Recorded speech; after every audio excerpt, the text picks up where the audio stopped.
Hello, this is Gareth Monk. And Dan Short. Make sure you keep listening after today's winning song to hear a collection of hilarious outtakes and memorable moments from the past 4 shows of A Matter of Fiction, hosted by the two of us. Now, without further ado, the Matter of Fiction Christmas special. Enjoy. Hello, and welcome to...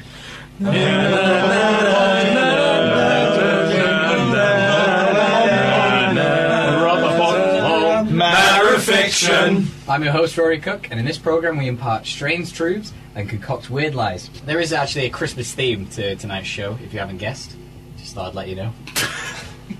Just because it's not going to smack you in the face later on. And on tonight's show we have Team Jingle, we have the team captain, the fella out of Santa's sack, Seth Allen. Bags of time, folks. And his guest tonight, the ghost of Christmas past, Dan Short. Oh. And on Team Bells, we have team captain, the stocking filler, Gareth Monk. Humbug. And the drunken uncle at the family get-together, Adrian McIlroy Speed. Racism! Welcome to the show. Round 1 is Stranger Than Fiction, and each team is given a real but ridiculous fact. They then make up 2 other facts within 30 seconds, and the other team must guess which is the actual fact. So I'll just give the teams their facts. There you go, Team Jingle. Team Bells. Okay, you're going to have 30 seconds, and that will start now. So, in this part of the show, I've been told to do self-banner, although some people have pointed out it is actually called a monologue, apparently. I also give away other facts, and these are Henry VIII was first king to eat turkey at Christmas, and while Xmas is popularly modern, it is not irreligious. The X is a standard Greek contraction for Christ. So I think the 30 seconds is up there. Yes. Okay, teams, are we ready? Yeah. Yes, indeed. Yep, ready. Ready. Okay, Team Jingle, do you want to kick off with your facts? Okay, our facts are very Christmassy themed. They are about Christmas carols. And starting off with, the song Rudolph the Red-Nosed Reindeer was originally a Bavarian folk song. Actually sung at weddings. Right, okay. Okay, our second fact is good King Wenceslas was not a king. Right. Okay, yeah, Wenceslas, he was a queen. And Oh Little Town of Bethlehem, the song, so-called little, because Bethlehem originally consisted of 2 houses, a brothel, and a camel. Right, okay. Was the camel, like, stationary? Did I have to pay council tax if you lived in the camel? Genuinely, apparently a camel was considered quite a big thing. Okay, Team Bells, do you want to have a little guess? Well, I mean, I'll interrogate them first. The third one about Bethlehem, that's very specific information. Was there like a census being done at the time? I think at the time there was one guy going around killing lots of young boys and making sure he knew what was going on everywhere. No, Gareth, there was actually a census. That's why Jesus and Joseph and Mary were all going to Bethlehem. Do you not remember that part of the story? I was usually drunk at that point in the nativity play, if I'm being honest. Do you not remember that part of the song? I was usually drunk at that point in the song, if I'm being honest. Joseph needed to go to Bethlehem to complete the census. Genuinely a line in the song. Okay, Team Bells. Well, so there's the Bethlehem one. There was what was the other 2? There was the King That's Not a King And the Rudolph wedding song. That was it. Is it what? Well, the wedding song's got to be stupid. I mean, who would sing about a red-nosed reindeer on the wedding day? Have you been to Germany? Or Lapland, or Bavaria. If I got a reindeer as a wedding gift, I'd consider that brilliant luck for the rest of my life. Is it maybe like ironic, like if because you get quite a red nose when you're drunk, so they just point and sing at all the drunk people at the wedding? Is that maybe why? I'm not disputing that a whole reindeer would be a great gift, but just singing about it, it's not quite the same. Oh, sorry, we were going to get you a reindeer, but instead, well, here's a song. I think reindeers used to get quite drunk as well. I mean, the whole drinking the brandy, and as you say, getting drunk at a wedding was quite important. So they kind of related to reindeers in that aspect. Who lets a reindeer to a wedding? If a reindeer was in a wedding, I'd be like, what? There's a reindeer there. I should probably do something about it. Not sing about it. No, Gareth, this is actually a really big problem. In Alaska, it's illegal for moose to be given alcohol because people love giving animals alcohol. Let's say this was a long time ago in some crazy part of Eastern Europe. It probably functioned as the equivalent of a piñata. So they beat a reindeer? Is that what you're telling me? There are some pretty obscure traditions. I just can't believe this. Team Bells, do you want to like? Well, I know, because there's one more fact I'd like to talk about. What was the other one? Good King Wenceslas.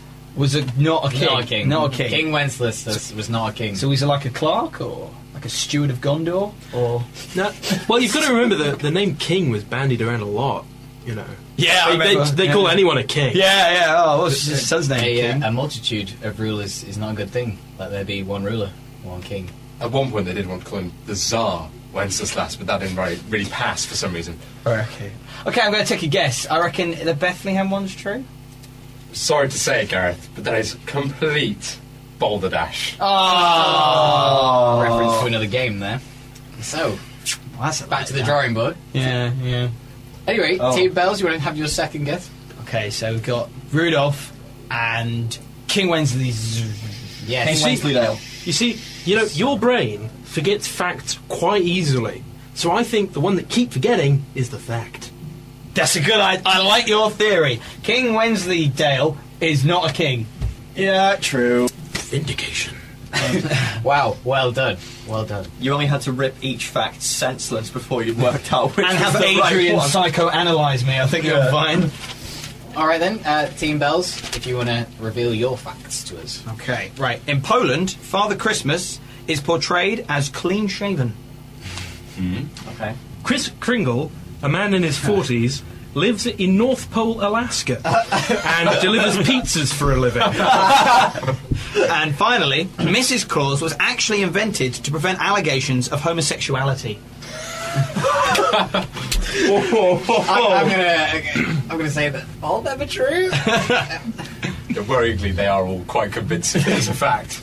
I mean, let's be honest. Who is all right with the idea that an old bearded man brings happiness to small children each year? You probably need a female figure in there somewhere just to put parents at ease. I've never seen a bearded Polish person, so this is perhaps a True, cultural they are- part they of are Poland. I don't know. genuine. Okay, we had Mrs. Claus, Beards in Poland. Beards in Poland, and Chris Kringle. It just seems really unlikely that he would be banned from having a beard. I mean, did he get food in it or something? And therefore, when he walked around, people go, "Oh, Santa Claus, can you not eat your mince pies properly?" I don't think that's illegal in Poland. Yeah, there's no ban on him having a beard. It's just culturally there is the difference that he is portrayed in Poland as not having one. So, Team Jingle, you want to have a guess? Have a stab in the dark? Oh, it's on you this time. The Chris Kringle one, it's too specific about one random guy just going around living a midlife crisis pizza delivery. His red Ford Temper is actually powered by reindeer. Are those the same reindeer used at Bavarian weddings? Whoa! So, Ooh, interplay. Team Jingle. I don't think it's the one about beards in Poland, but I'm at a loss. No, it can't be the Mrs. Claus one. It's got to be Poland. It's got to be Poland. Are we going to go with Poland? I think Poland. So you're saying that the Poland fact is... Yes. Is Well, you are wrong. Oh! No. Okay, so we're left with Chris Kringle and homosexuality. I'm not going with the homosexuality. It's not just the issue of homosexuality as a concept. No, Just- homosexuality, that's a lie, no. Whoa! I said no. The opinions of Daniel Short are not the opinions of Storm FM. I want to say the Chris Kringle one. I love the idea too much. Okay, we'll go with Chris Kringle then. So, Team Bells. That is the truth. Yay! Actual Oh, truth. God. Wow. Well Delicious done. pieces. What a downfall. Oh, no, he's not actually Santa Claus. I don't know, it could just be his day job and doesn't work That'd Christmas be Eve. The best Christmas present, though, wouldn't it? What, pizza? Straight through the chimney. Maybe he's just a very forgetful bloke in his old age. I know I should be delivering something. What is it? You could even send the pizza down the chimney raw because the fire would cook it on the way down. If there's not a market for that, I don't know. How terrible have your Christmases been that you consider cooked pizza good? Do you usually get a lump of coal? If I'm lucky. Only if I do McCurtain the frog impression. We just want some more coal for the fire. Oh, God. So at the end of that round, it's a point apiece, and we move into our second one, and that is Cats and Nazis. And this game is for tonight's guests. Each guest is given 4 related topics which must link up via simple, logical steps to form a story which lasts a minute. So, Dan, you're going to kick us off, and your words are cuttlefish, Christmas pudding, frisbee, and stamps. So there you go. And your minute starts now. There's one really main little known fact about these 4 topics. They are all perfectly linked with a reasonable story. No one really knows where the cuttlefish came from. Many believe it to have originated in a pond somewhere slightly outside Scunthorpe. Now, one person once tripped over a cuttlefish in Scunthorpe and thought that its shape, its very flat shape, was really interesting, but needed to be a bit more three-dimensional. In doing some experiments involving bicycle pumps and cuttlefish, this man happened to settle on the perfect shape for a cake his wife was trying to make. She took the inspiration from that, and there we had the very first Christmas pudding.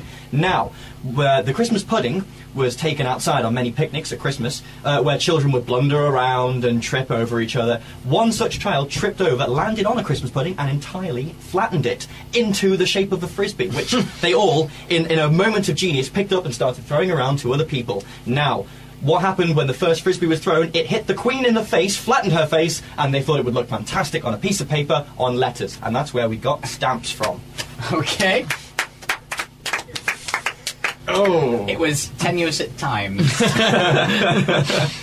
So that was Team Jingle. Team Bells. This is going to be Adrian who's going to do this game.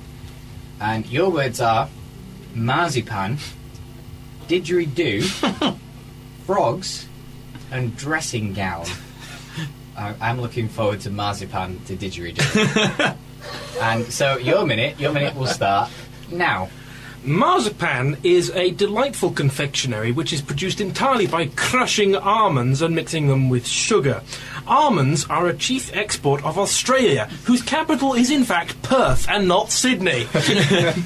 Australia is renowned for its musical Aboriginal music. Oh. Yes, and that's all done by didgeridoos and voices. Didgeridoos have been used throughout history. Primarily, they were invented as a long hollow piece of wood to hit frogs with. The echoing sound of frogs' croaks inspired it as a musical instrument. Frogs have throughout history been of great use to mankind. They are the chief constituent in stamp glue, and their skins make the most succulent and delicious dressing gowns. The end. What on earth? Are you telling me that the dressing gown that I don every morning after getting out of the shower is made out of frog skin? That depends. Is it the most succulent and delicious? I don't tend to go around nibbling on my dressing gown and think, that's so good. Why don't I eat some more? Well, your life must lack serious substance then. Are you telling me that you eat your own dressing gown? What do you do in the mornings for fun? Shower. That's odd. I remember last time I ate my own dressing gown, I wondered why it tasted so much like stamp glue. Can I just say the capital of Australia is Canberra, always has been. It's not been Sydney, Adrian, and it's not Perth either. So maybe one time you will actually get it right. And I will work it into everything I ever say until I do get it right. And for that reason, because you mentioned Australia again, so you've got some obsession with it, you're getting a point apiece, ladies and gentlemen. To be fair, the only reason he did mention Australia is because one of his words was didgeridoo. Yeah. Our third round is called Collaborative Fiction, And this round is for everyone. Each has been given a word or topic that no one else knows, and together they tell a story incorporating their word but skillfully concealing it, as they cannot mention their actual words or related words. And teammates will guess each other's word. So, I will hand out the words now. There you go. There you go. Only the audience at home can hear this. Adrian's word is fireplace. Gareth's word is angel. Dan's word is wreath. And Seth's word is Christmas cheer. So, I think we'll start. Sorry, is there a problem, Seth? Not at all, Rory. Not at all. Okay, we'll go round robin, starting with Adrian. And the story starts. Mr. Humbug walked by. The chimney, which led down to the place beneath the chimney, which was very important to Mr. Humbug. And down this chimney he saw a beautiful being, a being of light, so white and pure. And above its head was a ring of so many vivid colours that looked so festive at this time of year. And everyone was just so happy to see this multicoloured, wonderful ring of joy. That they all decided to gather round the place where the fire was great and red and hot. The fire that had been designated for the second coming. However, they were a bit disappointed because it wasn't the second coming, but just someone who was mildly associated with it. And so, because all the people were so angry at this, they formed their own ring around, but they were careful to watch out for many thorny and prickly behaviours. And as a result, the crowd went wild, roaring with so much joy and happiness, and they just loved everything that was going on that day. That happy, memorable day. The end. Okay, I think everyone was up to the challenge there. It was quite testing, people. Audience at home, I took out quite a few words that they couldn't say, so we'll see how it went. We started with Adrian, so Gareth, do you want to guess Adrian's word?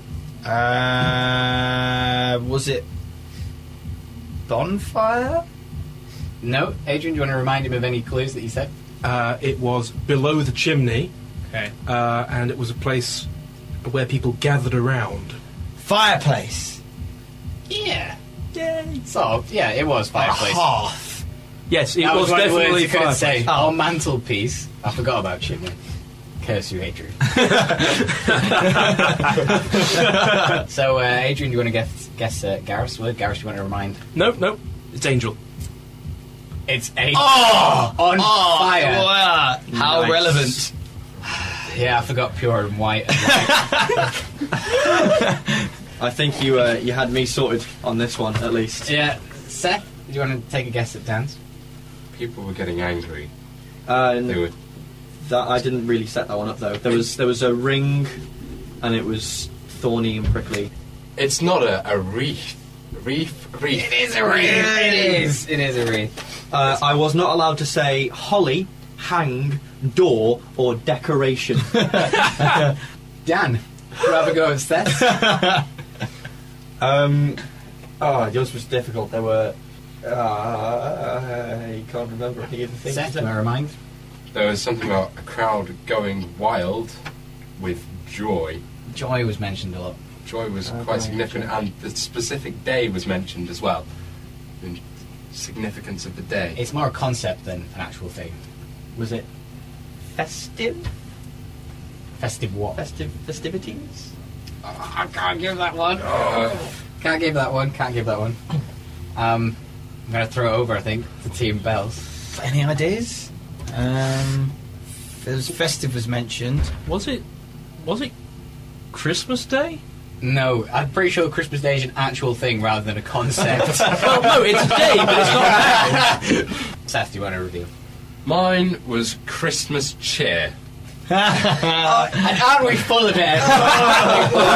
Thinking. No. Okay. So, Team Bells, you got 2 points there. Team Jingle, only 1. Christmas cheer. Round 4, the curious case of Mr. DeVries. And this round is for team captains. Now, I've read some biographies recently, and they weren't that very interesting. So I've taken away So I've taken the key moments from their lives, and I'd like our captains to rewrite the biography within a minute via simple, logical steps.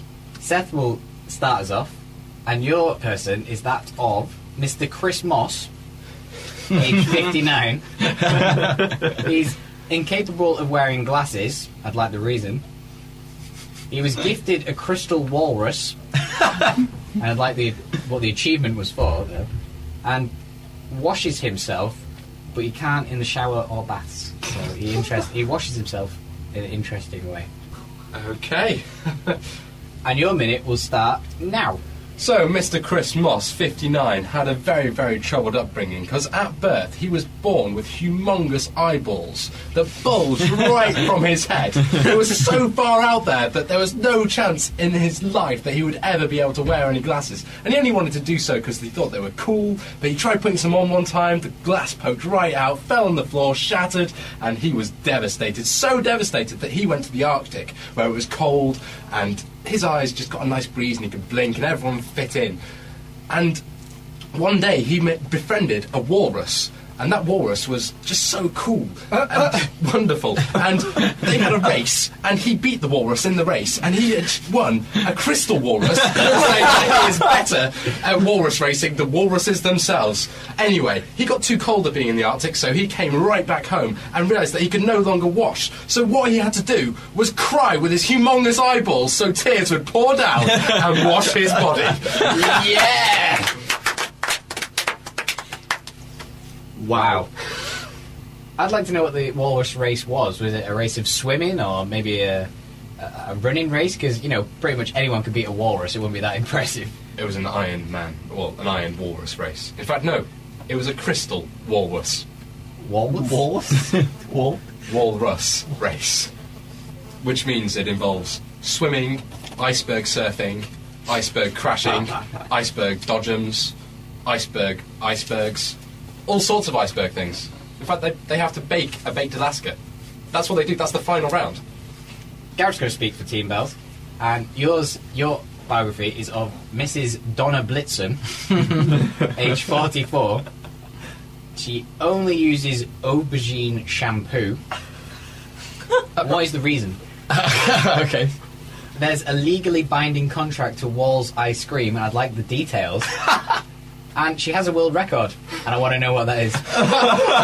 Okay. So there's the piece of paper, Right. and your time starts now. Mrs. Donna Blitzen, age 44, only ever uses aubergine shampoo. This is due to a severe allergic reaction she developed in the womb when her mother ate an overabundance of every other vegetable, thus giving her an allergic reaction to every other vegetable except aubergines. Now, of course, having aubergine shampoo limits her on the food scale and being allergic to every other vegetable, so she can only eat other things. Her favourite other thing being ice cream. Now, she ate so much ice cream that Wall's Ice Cream actually noticed this. They sent a representative out, and she now has a legally binding contract, meaning that she is sponsored by Wall's Ice Cream. So, yes, she eats a lot of ice cream. I've made that point already. However, at one point she ate so much ice cream that Wall's actually said, "Why don't you have a world record?"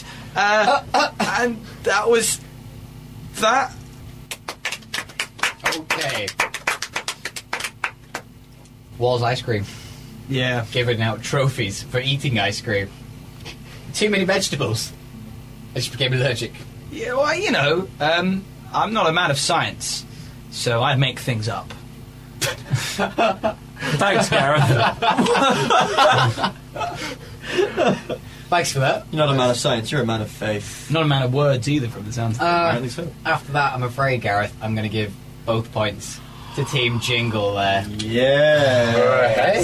I thought the steps were simple and Crystal logical. Final round, and this one's called Hark the Elaboration Sings. Oh, what?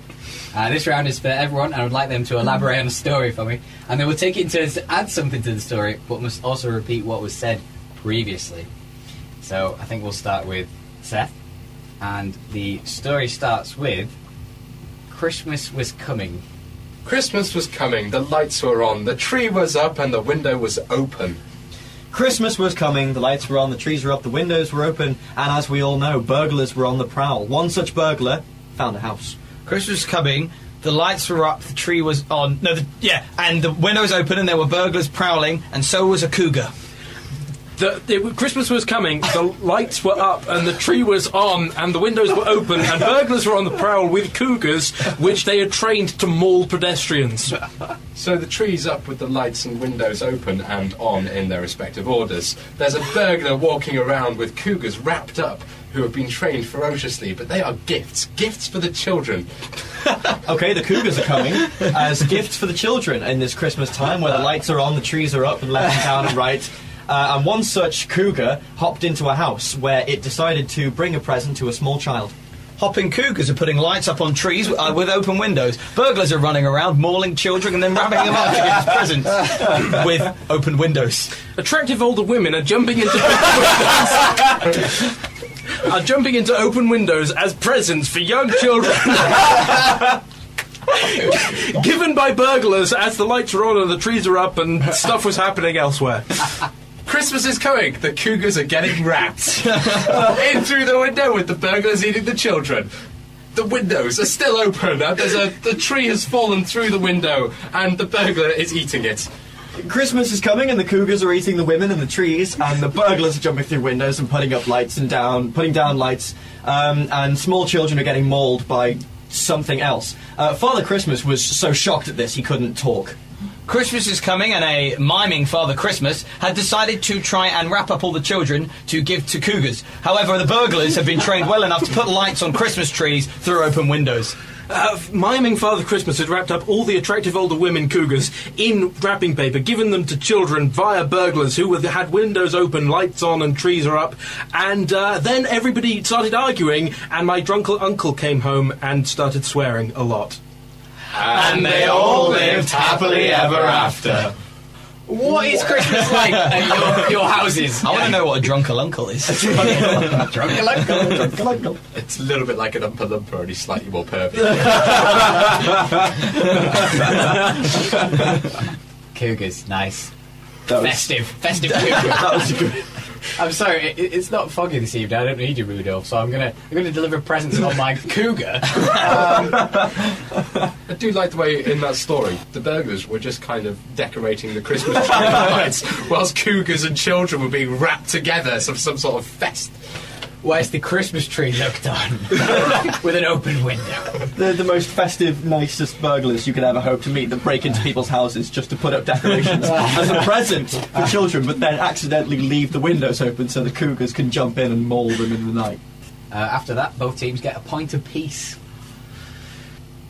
So at the end of the show, the points are as follows. Team Jingle have 6 points. Ooh. Team Bells have 5 points. Hey! Put it there, pal. Christmas this is. Christmas hug? Christmas hug. Christmas hug. Oh. It's audible for radio. Yes. It's festive, guys. It's festive. They're wearing Santa hats and everything. Team Jingle, you get to choose a song to play us out, or what's it going to be? Power of Yeah. The Power of Love by Frankie Goes to Hollywood. I can't comment because I've not heard that one.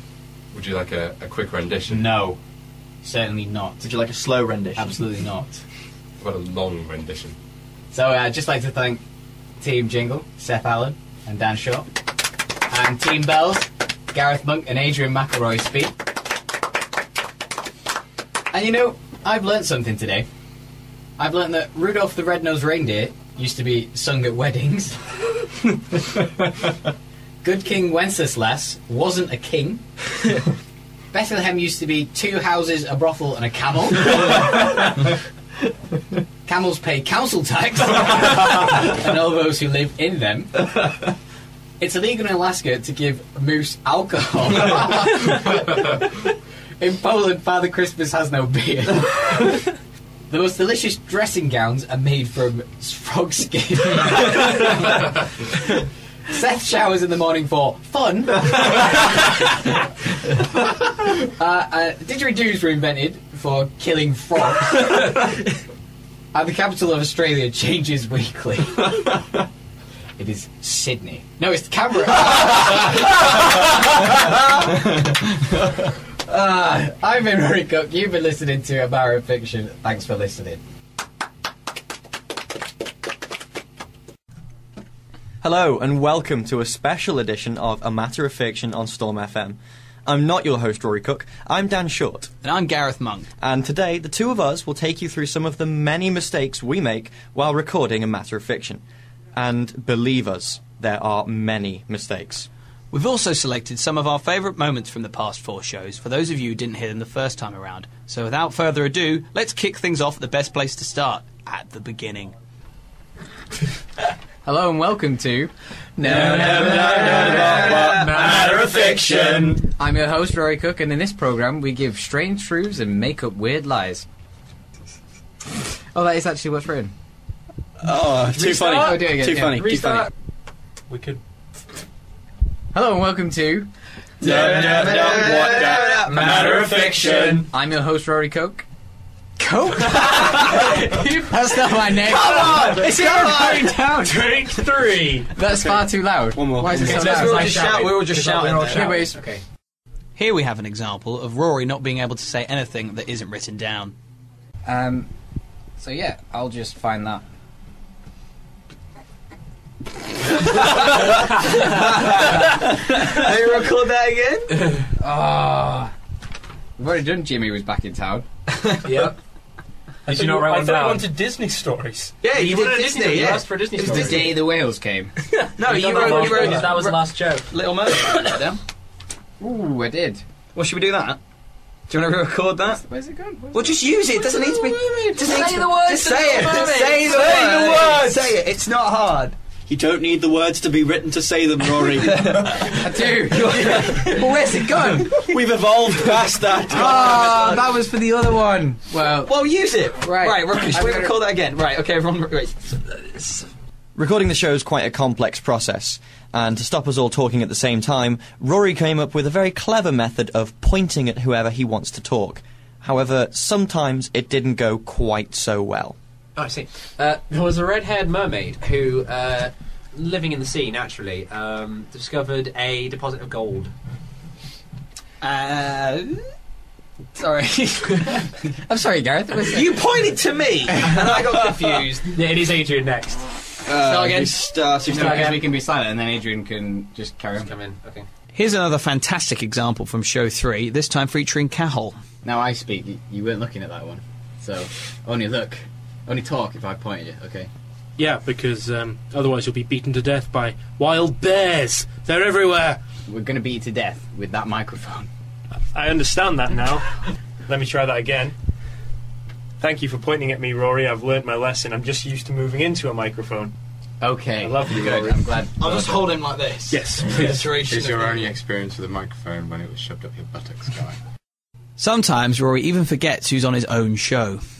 And on tonight's show, we have on Team Chicken.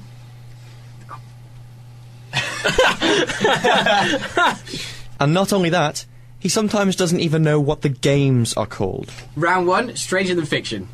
Each team. Round 1 is called Stranger Than Fiction. You suck so very Rory wasn't able to... No, We could probably start a new track, considering there's more rubbish than useful stuff. Prepare to be horrified by Adrian McIlroy Speed as the Joker. Yeah, there is. There's me laughing. Yeah, but it'll be okay. But my laugh is quite obviously not going to be one of you guys. So. Yes. Yeah, because it's We above can, like we can middle pretend pitch. it's... My Adrian, how different you sound this show. How feminine you sound. You laugh like that? It's No. a great I laugh. wouldn't know. Is it? Yeah. she doesn't laugh when she's with me. she stopped making. I know what her tears sound like. She stopped crying out loud. Her tears just rolled down her face. She collects them in a jar and labels them. Why can't you laugh like this at me? Why do I get silence? Guess that's The tears That's form. Adrian, God. The tears That's form Adrian, part God. of our dowry. That's a good. That's a good. I'm trying to steer on the thing.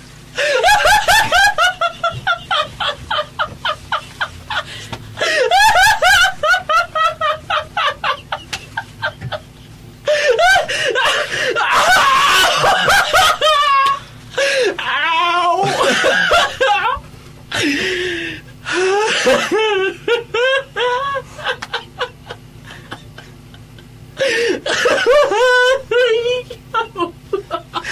Rory, I'm scared. Rory, make it stop. Make the bad Only you have the power. Make the bad noises go away. Adrian, Adrian, I wish you were Santa. Because that would just echo down everyone's chimney. He's just... Hey, Mummy and Daddy, Santa's here! It's not quite as easy to spell as ho ho ho, though, no, is it? When you do it sounds like the Joker. And now, ladies and gentlemen, Matter of Fiction sings the hits. Do you have any songs to reference? Gosh, I don't know. Gold West Spandau. How about, yeah. Okay, Gold West Spandau for you. Oh, I don't even know what that is. Gold, always believe. We're not the cheese party. You've got the power to know. No, you're indestructible. Always believe it. Have you seen Silence of the Lambs? Yes. Do you know the song that Buffalo Bills dances to?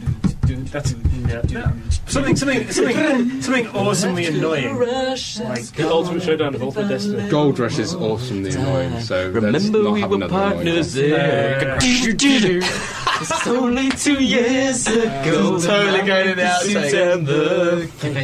You knew that he was there on the case. Now he's in love Electric Six. Gay Bar by the Electric Six. And again, we've got to get another. We've got to get all the points in the next round to win, guys. To draw. We've got to get all the points in the next round to draw. We can do it. It's doable. Go! No, I think we need all the points in the next round. Always believe in ya. So you got the power to know you're indestructible. When we put this in outtakes, people are going to want to kill us. You are gold. I got your breath to return. Alright, guys. Something I could have learned. Okay, guys, it's been like 5 minutes now. Always believe it. Balls. I'm ashamed to know all of you. But despite being ashamed to know them all, Seth decided to chime in with his own musical interlude in Show 4, this time with a Christmas theme. Or so he says. Na na na na na na na na na na na na na na na. I've never heard that A song in my life. spaceman came travelling on a ship from afar. On a cougar from afar. 'Twas light years of time since this cougar could travel fast. And he brought a message for mankind to hear. And suddenly the sweetest music filled the air. Are you making this up? And it went. How is that a Christmas song? From the back of the cougar. It's because the alien is Jesus. Yeah. And now we have a few of our choice moments from the series, featuring standout performances from the two of us, Adrian, Seth, and Rory doing what he does best. First off, Adrian makes an unlikely link from hair to submarines. Your 4 topics to do in a minute are hair, submarine, Sydney, and muesli.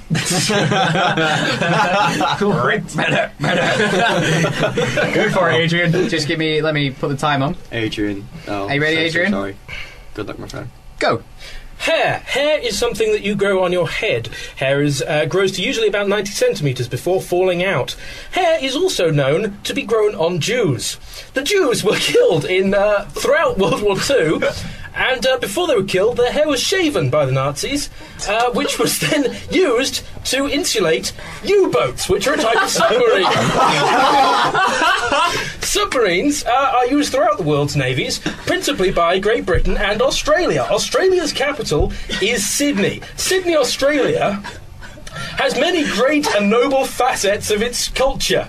The most notable advantage to Sydney's culture is that it is absolutely chock full of the most delicious of cereals that is called muesli.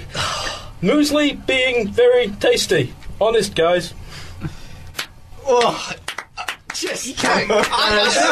I'm clapping that just for the sheer audacity. I would like to point out that is correct. Hair shaven from Jews was used as an insulator in U-boats. We didn't have to have correct. I mean, to be honest, I was waiting for a connection because at that point it was horrific. I don't even know. I don't even know if I want. I might just get up and walk out if I'm being completely honest. This isn't like a Nazi propaganda radio. You can't say things like that. And now an example of Stranger Than Fiction from show 2, where Gareth shoots himself in the foot with a longbow. What was the third one? The second fact was that a longbow division fought for Britain in World War One. That's nonsense. Are you sure? That's nonsense. Are you sure? What would the point be? Oh, we're in the trenches, right? Long range sort of warfare, main artillery and stuff. But you could fire up above the trenches, and it would land. If you were a good marksman, you could get it to land in German trenches. Medicine has evolved from the point of when longbows were invented. Whereas I don't think a longbow wound would be as crucially wounding to you as it was, I know, in the 1400s. I'd like to point out that an elephant division fought in World War One. So make of that what you will. That was what I was thinking. Because I think there was a lot of sort of anachronistic stuff in World War One. Horses. Have you not seen Lord of the Rings: Return of the King? Elephants, still deadly. To this day, I could safely say an elephant could still kill a human being. Longbow, I'm not so sure. Longbow ammunition, fairly easy to refill. You just need wood. Actual bullets, on the other hand, I hear we're running quite short on supply. Also, I'd like to test your theory, Gareth, that you're okay with a longbow bolt going through your chest. On occasion, we let Rory talk a little too much. Here's an example from show 2. I once had a barbecue at George's house. It's very nice. And now from the first show, a public service announcement from Dan about the dangers of Sillet Bang. So Dan, your character is Mrs. Jonah Ark, age 42. She is addicted to Sillet Bang. Make of that what you will. She has no elbows. Oh, now that's just not fair.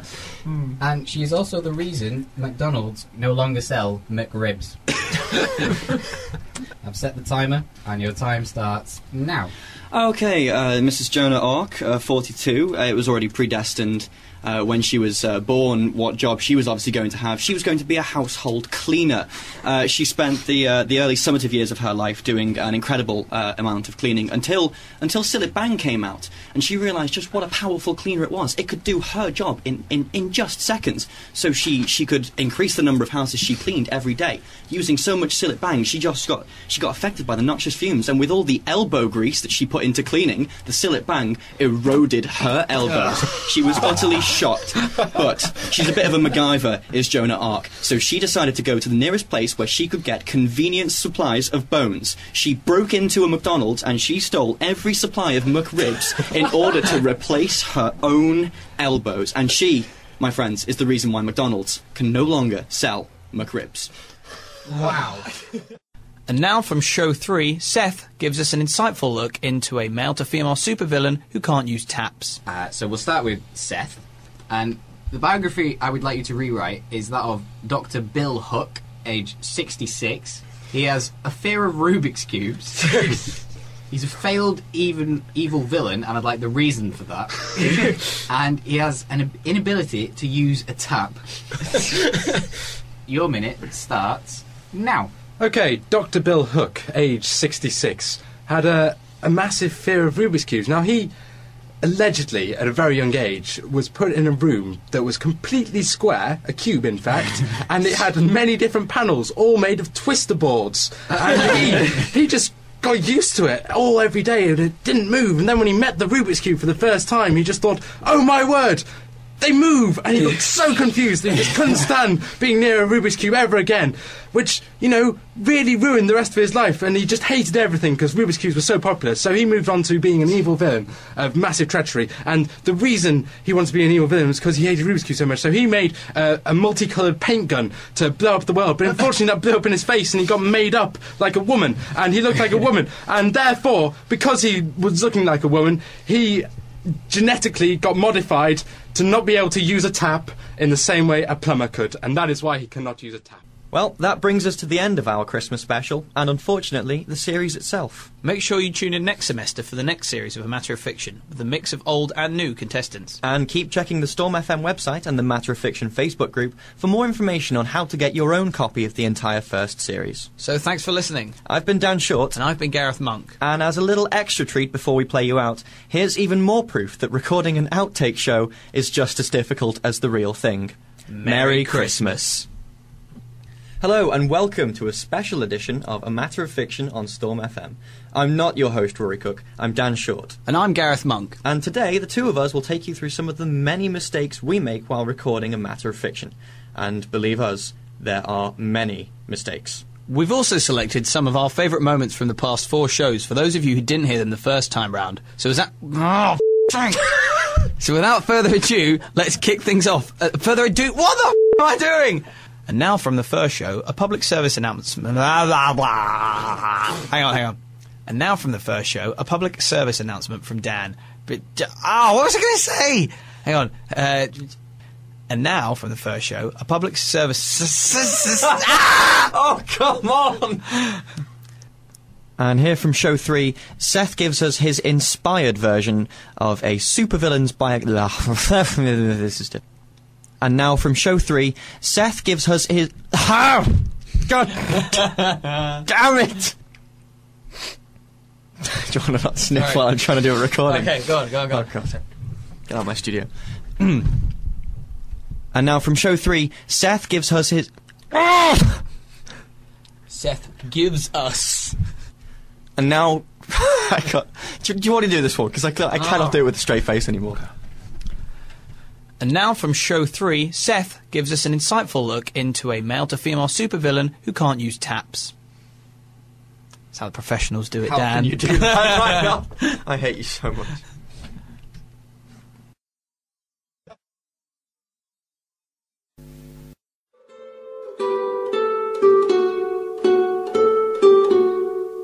Holy free holies, what an incredible show. If you would like to get involved in comedy in Bangor, look up Bangor Comedy on Facebook. Or you can send us an email to comedy@undeb.bangor.ac.uk.